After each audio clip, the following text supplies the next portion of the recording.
Gulistan news Dogri खबरां दिखने वाले सारे दर्शकों की मेरी संजीव राशि वाला पासे दर्शकों प्यार भरिया नमस्कार।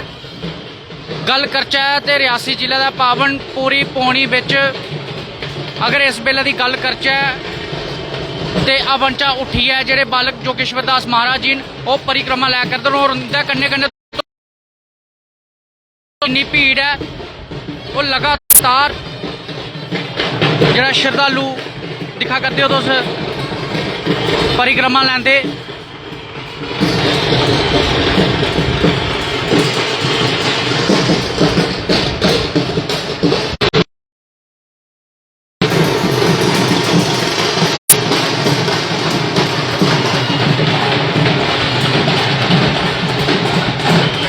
अगर सिक्योरिटी की गल करचै सिक्योरिटी के काफ़ी पुख्ता इंतजाम जेडे किए गए हैं।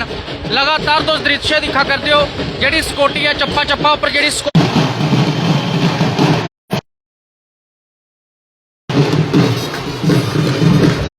और अगर एडमिनिस्ट्रेशन वाली बक्खी दा गल की जा तो डिप्टी कमिश्नर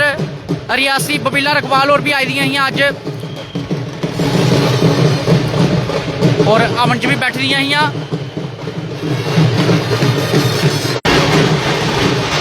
ये तुस कुंड दिखा करते हो जिथे कि 108 जेड़ा कुंड बने दा है वो तो श्रद्धालु दिखा करते हो उपर किन्ने सारे श्रद्धालु न।